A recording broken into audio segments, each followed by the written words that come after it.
Welcome to Michelle's Making. Hope you're ready for coffee, crafts, cookies, and cocktails. Let's get going. Welcome and welcome back to those of you who are returning. I do appreciate that. If you haven't already, please consider subscribing, give this video a thumbs up, and share with your family and friends. Help the channel grow. What are our celebrations of the day? Well, let me tell you, we got a lot of them. Pizza Party Day, Defense Transportation Day, Strawberries and Cream Day, oh yummy, Endangered Species Day, Memo Day, send a memo to someone you know, Bike to Work Day, if you live close enough to work to be able to ride your bike, do so, NASCAR Day, so for those of you who are driving to work, don't make like a NASCAR driver, drive safe. American Red Cross Founders Day and Wait Staff Day. So be sure and show your appreciation to any wait staff that you encounter today. And if you're out to eat in a restaurant, please tip well. Have a great day. Enjoy some coffee. French vanilla creamer again, because it's my favorite. We're going to enjoy the coffee, make it a great day, and get to crafting. Before crafting, let's make some delicious chocolate chip cookies. I'm going to make these in my stand mixer using all-purpose flour, baking powder, baking soda, salt, butter, eggs, vanilla, granulated sugar and brown sugar, and chocolate chips. I'm also going to use pecans in the second half of the dough. I'm so happy to have my kitchen at least up and running. It's not complete, but almost there. So we're going to get started with creaming the butter, and you want to make sure that you cream the dough well through each addition and scrape the bowl and the beater frequently. After the butter is creamed, you're going to add the eggs next. You can see here our beautiful new granite countertops. We had them installed by a local business here in town. We did the rest of the work ourselves, but the countertops we left to professionals. You're going to add the granulated and brown sugar next and continue to cream well. And then the vanilla. I'm very generous with my vanilla because I love the flavor it adds to baked goods. Next, you'll want to add your flour mixture. Now, you'd like for the salt, baking soda, baking powder, and flour to be sifted together. If you don't have a sifter, you can just add it to a bowl or a measuring cup and stir it well with a fork. But you're going to add the flour mixture a little at a time, creaming well with each addition. Let me know in the comments what your favorite cookie is. I'd like to make them one day.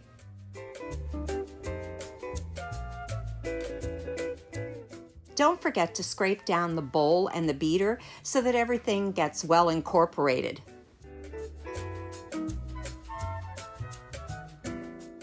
Once everything is well creamed, remove the bowl from the stand mixer and fold in your chocolate chips. Now you could mix the chocolate chips in with the mixer, but I prefer to do it by hand. I've preheated my oven to 375 degrees and lined my cookie sheets with parchment paper. Once the chocolate chips are well mixed, I scooped rounded tablespoonfuls onto the cookie sheet. You can use a regular spoon for this, or like I did, a little scooper.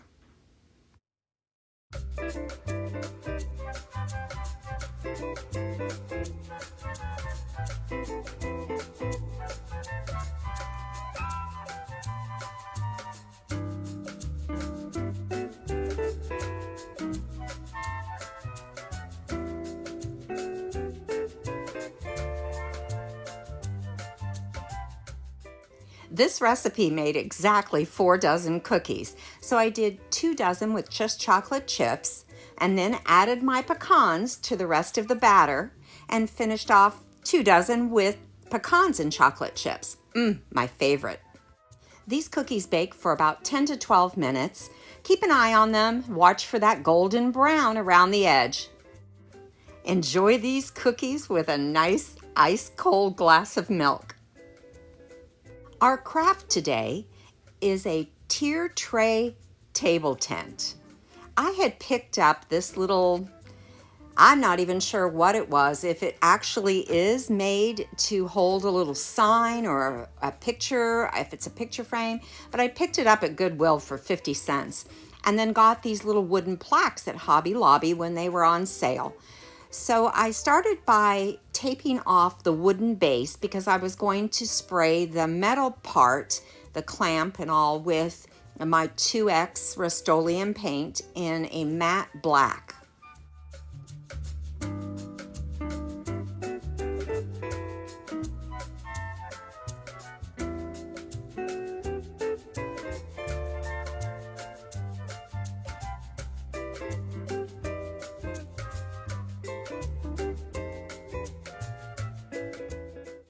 After that was painted and dried, I used my Waverly chalk paint in the color ink to paint the base. I did want the base to have a chalk paint appearance to it, but you could spray the whole thing with the spray paint. Next, I painted the wooden plaque with Waverly chalk paint in the color plaster. And for this, as always, I'm impatient with the drying, so I use my handy dandy heat gun to speed up the drying process. And I have got to give a shout out again to my lovely sister-in-law, Mela, who had gifted me this a while back. It has come in so handy, and I use it for almost every painted craft. Once I had done the entire plaque, front and back and sides, and everything had dried, I decided to give it a dry brushing, little antiquing or dimensional addition with the Waverly paint in the in the ink. And as I was doing that, I always tend to go a little heavier than what I really like, and then I add more of the original color. But I find that going back and forth between the two colors, or sometimes three colors, just adds more dimension and character to the item. Again, there's that heat gun speeding up the drying process.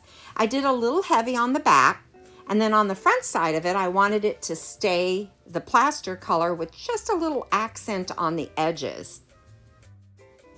And once that had dried, I added a vinyl decal that I had made on my Cricut Joy.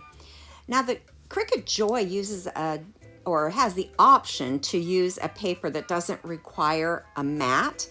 And with that, it's got the mat built into it, so to speak.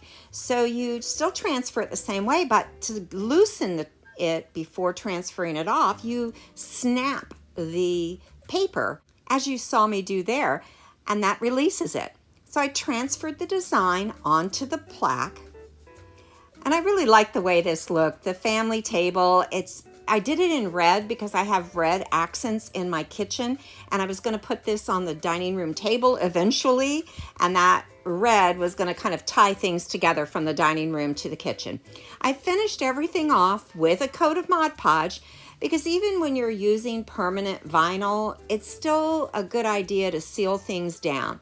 And there's that heat gun speeding up the drying process. Next, I inserted the plaque into the clamp.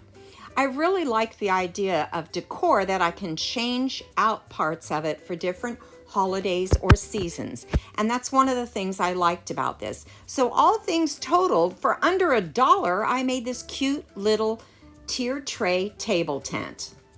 And now it's time to finish things off with an adult beverage, a Raspberry Lemonade Martini. The recipe will be in the description box, but you'll need Chambord, lemon flavored vodka, raspberry flavored vodka, my Jose Cuervo ready to drink margarita mix, built over crushed ice, and of course, get that martini glass chilling.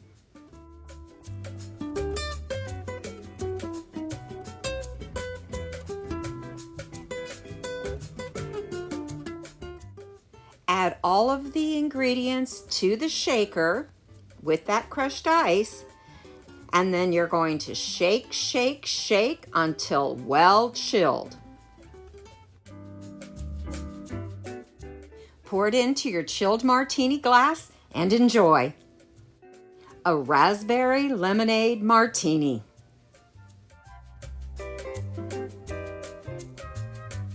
Well, folks, that's it for another week. Thanks for sticking with me. I hope you enjoyed it.